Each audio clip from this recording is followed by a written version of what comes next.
Hi, my name is Leslie from Berry Birdie, and today I'm going to share with you how to make this micro mini log cabin paper pieced heart.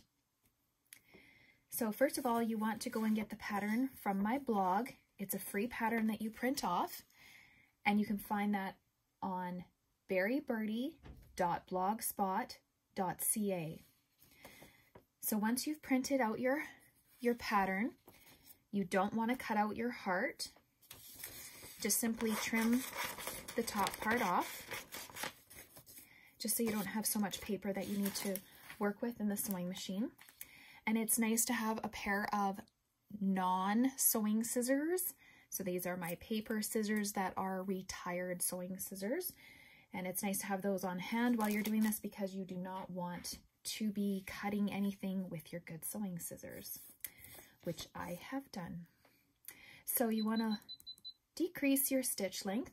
Mine I'm going to have at 1.8, and I've gathered some of my scraps to start sewing.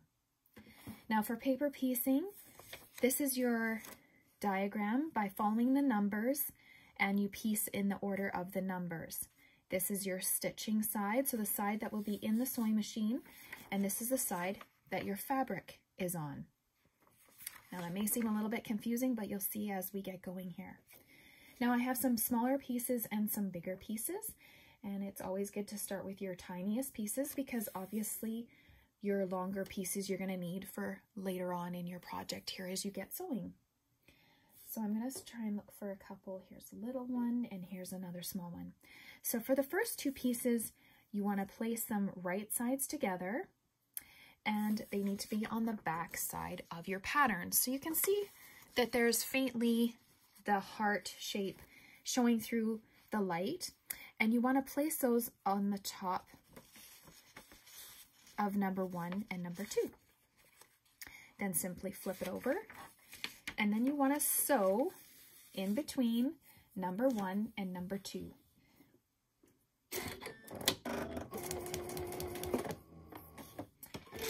Now, because this is such a tiny project, you only want to stitch 1 or maybe 2 stitches beyond that seam.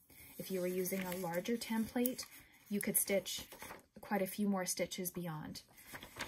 Then you want to just trim off the excess fabric and fold it back. And now you have number 1 and number 2 sewn. So now you're going to sew on number 3. So I'm going to take another little piece and lay it across. And usually I just do a quick check to make sure it's going to cover that piece. Then you want to sew in between number 2 and number 3.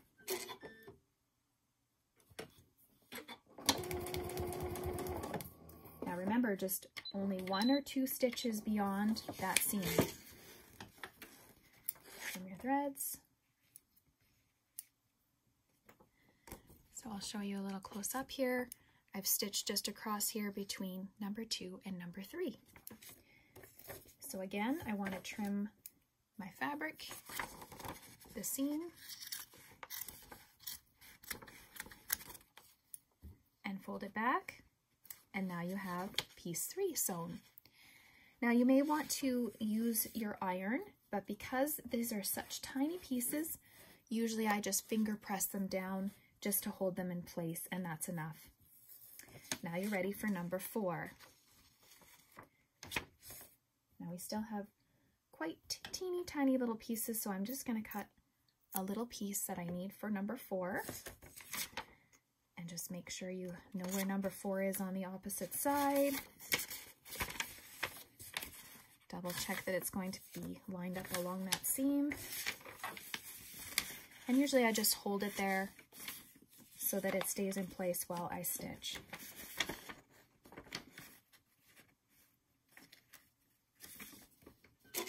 So now you want to stitch across the seam of 3 and 4.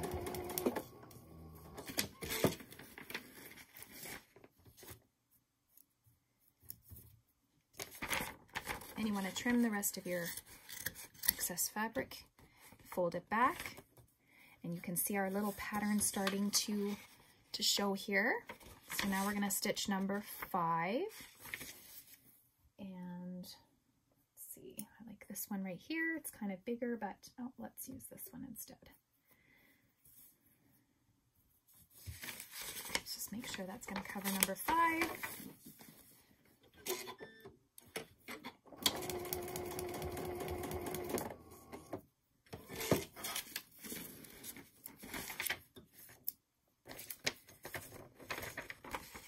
Trim the excess fabric and fold it back. And we now have the very, very center of our heart showing here. So you just want to continue in this manner and keep going around and around, just like the numbers are showing here, 6, 7, 8, 9, like the log cabin. And then when you come to the ends here, all you have to do is just continue to sew. Okay, so I finished the center of my heart and I'm ready to sew on the sides here. And when you stitch them on, you want to make sure that you stitch beyond the edges. So just a few stitches beyond, just so that when you cut it out, that the sewing will go to the edge. So I'm just going to start with just 1 or 2 pieces here.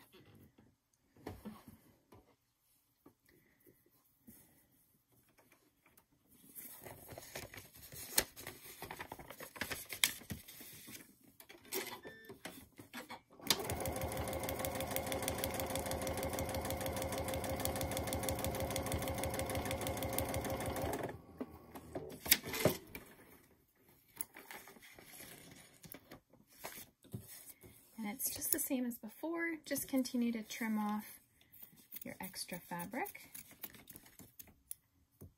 and then fold back. But this time it's just going to be one side and then the other side, or 1 and 1, whichever way you like to do it.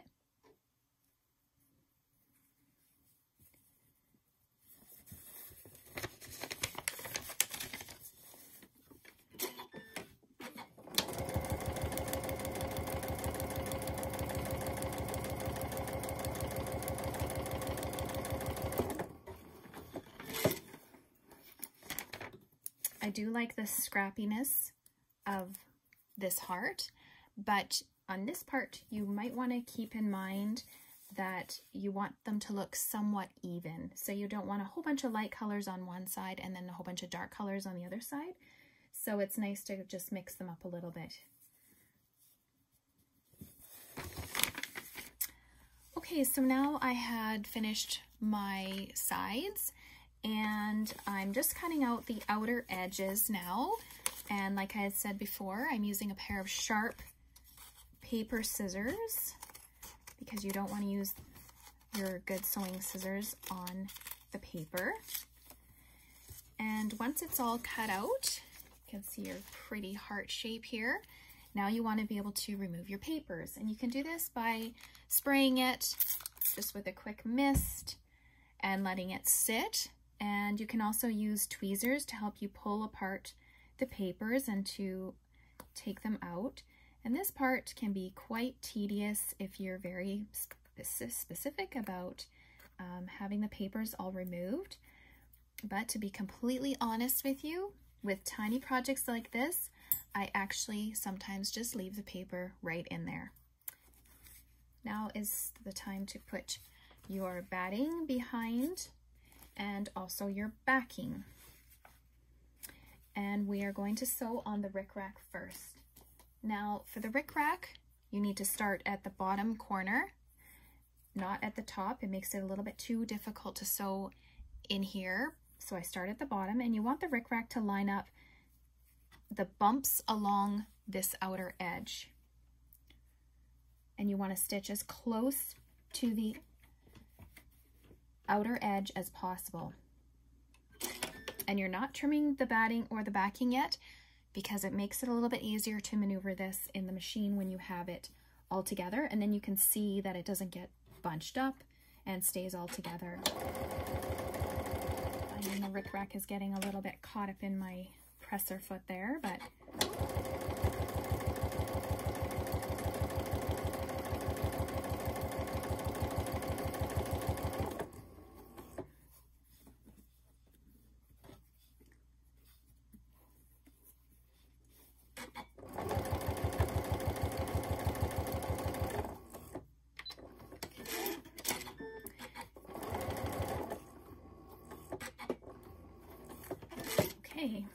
your rickrack is sewn on and you are ready to trim around the outer edge.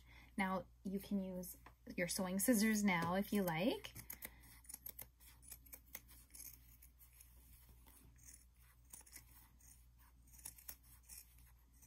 So just trim around the exact same spot that your purple heart is.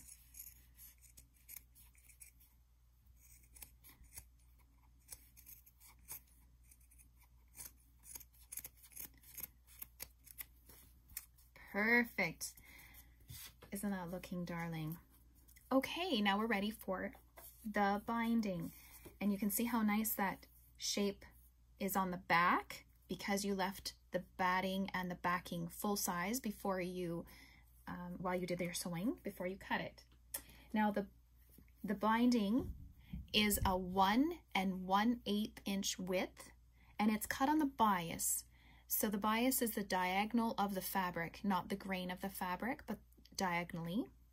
And this is so that it can bend around the outer edges up here and in here. Now you want to start up here for your binding. And you want to make sure that you have a straight edge. Now when sewing around a circular shape, you want to make sure that you're gathering the binding in as it's sewing. With bias binding, it stretches and you can pull it, but you don't want that to happen because that's what creates kind of a bowl. So it'll start to pull in and shape up, and you don't want that to happen. So leave your binding just slightly longer at the point. And in this case, I want to do a very nice small binding, so it's only about slightly bigger than 1/8 of an inch in width. And I'm just going to show you the kind of the guiding it in here. So I'm not going to pull it at all. I'm almost going to kind of gather, push it in without it creating a pucker.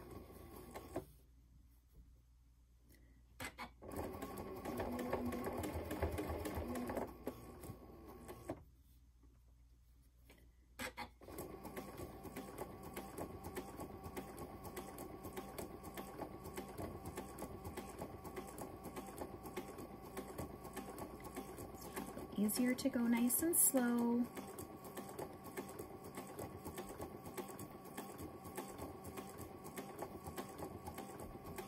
Now same with this straight part here, you don't want to pull the binding because it can make it all scrunch up together. You want to just kind of let it guide in there slowly.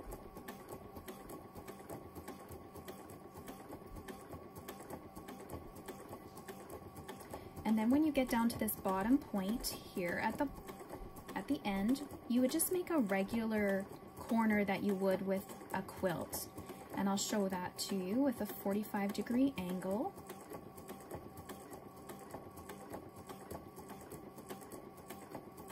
So you just stop 1/8 of an inch from the edge.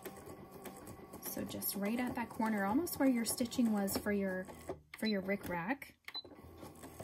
And then just pull your binding out, create a 45-degree angle, then fold it down, and then continue to sew. And you want this edge, this fold, to be along this edge here. And then just continue on.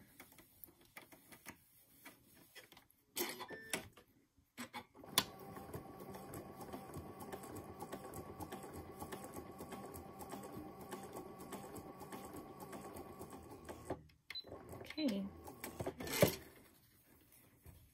And then once I've reached the corner, then you want to leave a little bit of extra fabric and then pull it all to the back.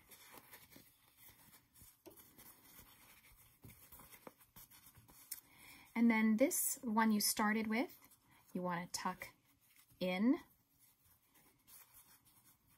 And this one you want to fold over and tuck down. And you'll see they kind of almost go on top of each other and finish that point really nicely.